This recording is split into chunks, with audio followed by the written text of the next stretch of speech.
Bom, meus amigos, começamos a segunda aula do curso História do Brasil Sem Máscaras. Estou aqui com o meu nobre amigo, professor Sérgio de Carvalho Pachá, e hoje nós abordaremos o período da história de Portugal que ficou conhecido como o período manuelino, ou seja, o tempo de Dom Manuel I.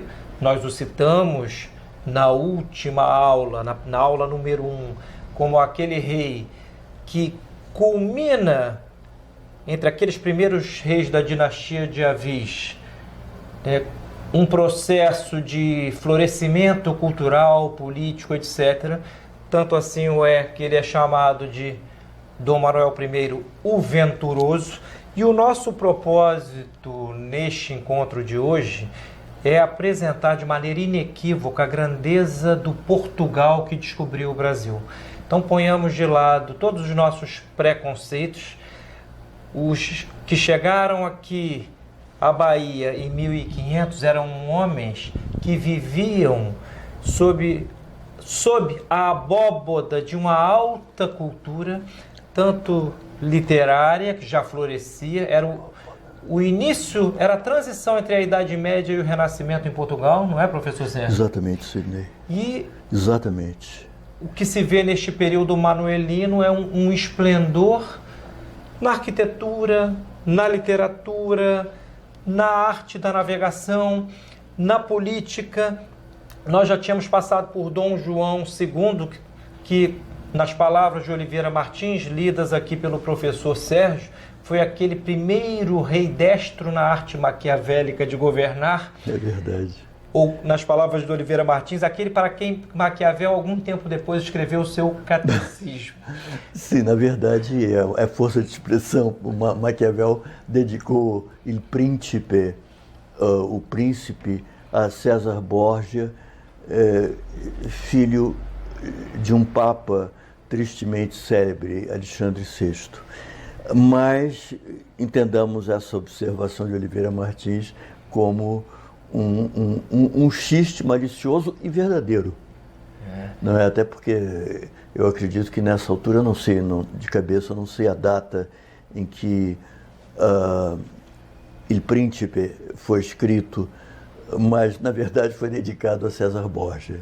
Pouco posterior. Mas podia perfeitamente ter sido dedicado a Dom João II, que, como diria o outro, não brincava em serviço. E para falarmos de Dom Manuel I, é preciso lembrar, antes de tudo isto, ele foi Duque de Beja. Sim. E o seu irmão, Dom Diogo, fora assassinado pelo próprio rei, apunhalada. Sim, por Dom João II.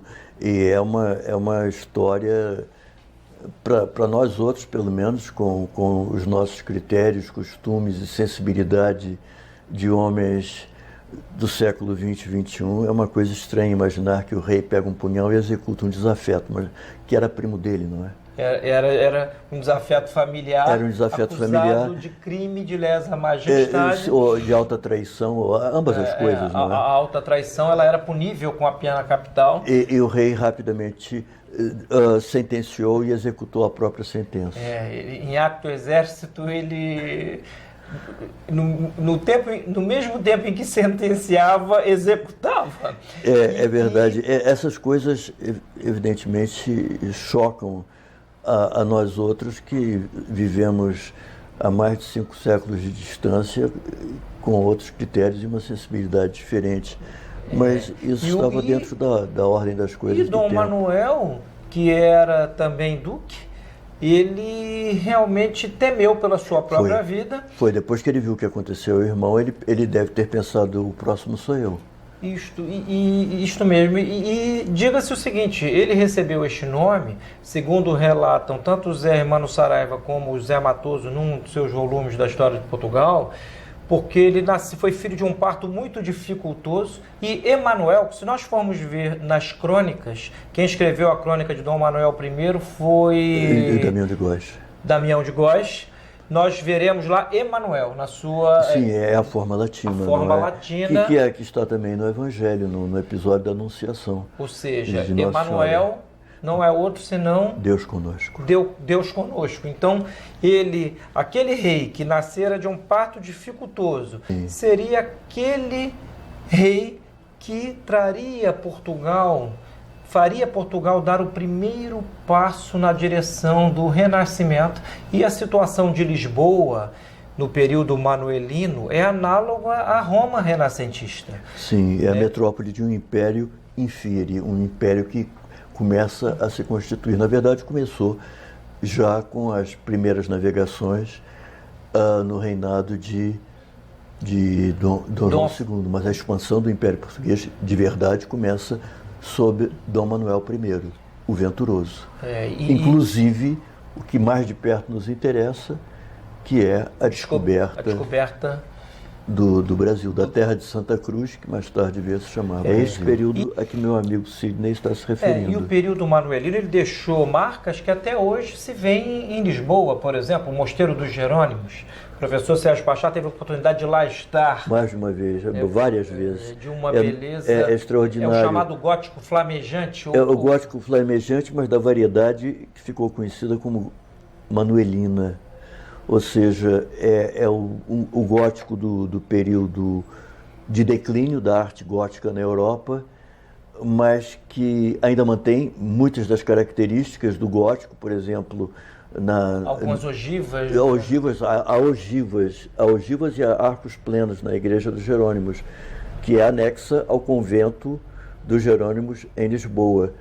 E são de uma beleza extraordinária. E o gótico dito manuelino incorpora a ornamentação das colunas, por exemplo,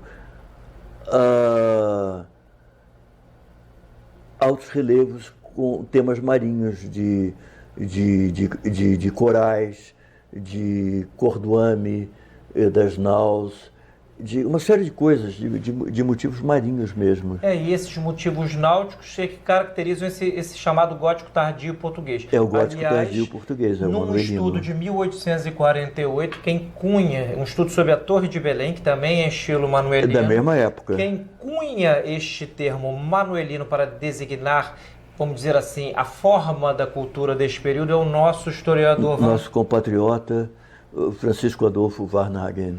Foi o primeiro grande historiador brasileiro, não é, Sidney? Nascido no Brasil, feito Visconde de Porto Seguro por nosso imperador Dom Pedro II. E notem a propriedade do título nobiliário que foi dado. Porto Seguro é o local onde Pedro Álvares Cabral lançou âncora quando chegou ao Brasil em 1500. E por aí se vê o quanto era grandiosa essa corte. Para termos ideia, Gil Vicente, hoje nós o chamaríamos dramaturgo, ele é o autor, ele surge exatamente na corte de Dom Manuel I, na corte manuelina. Exatamente. Os autos eram escritos em formas de versos? Redondilhas, em geral redondilhas, nem sempre redondilhas maiores. Enfim, versos da chamada medida velha, ou seja, não são ainda os versos que entrarão em Portugal com os poetas do Renascimento, como Sá de Miranda, Antônio Ferreira, Diogo Bernardes, o maior de todos eles, Luís de Camões, que são versos italianos. Já pegados de empréstimo de grandes autores como Ariosto, Petrarca e Dante. Isso também. Mas os versos da medida nova, quer dizer, os metros novos importados de Itália, entrarão pela primeira vez, ao menos em letra redonda, impressa, acredito eu, 1525 ou por aí, que talvez um pouquinho depois, porque 1525 é o ano da célebre viagem que fez o humanista Francisco de Sá de Miranda à Itália. E passou um tempo lá em contato direto com a poesia nova, com a poesia renascente, que já tinha um século ou mais. Mas para que todos tenham ideia, esses autos, eles eram popularíssimos.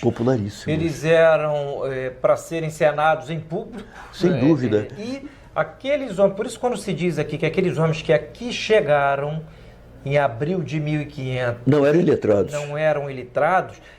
se quer dizer o seguinte, não é que eles fossem literatos, no sentido moderno do termo, mas a sua mentalidade estava conformada por um tipo de beleza grandiosa, um tipo de beleza que tinha um vetor transcendente. Para que se tenha ideia, Dom Manuel I tinha um sonho de integrar o reinado português com o mítico rei oriental Preste João, uma figura lendária. Uma figura lendária, mas eu acho que muitas naus se fizeram ao largo em busca do mítico império do Preste João. Preste é uma palavra antiga, uma palavra arcaica, corresponde ao francês moderno prêtre, que antes de ser prêtre foi prestre, que é presbítero. O Preste João seria um mítico sacerdote cristão, rei, né, e rei assim, que reinaria em terras da Etiópia. Uma figura mítica inteiramente.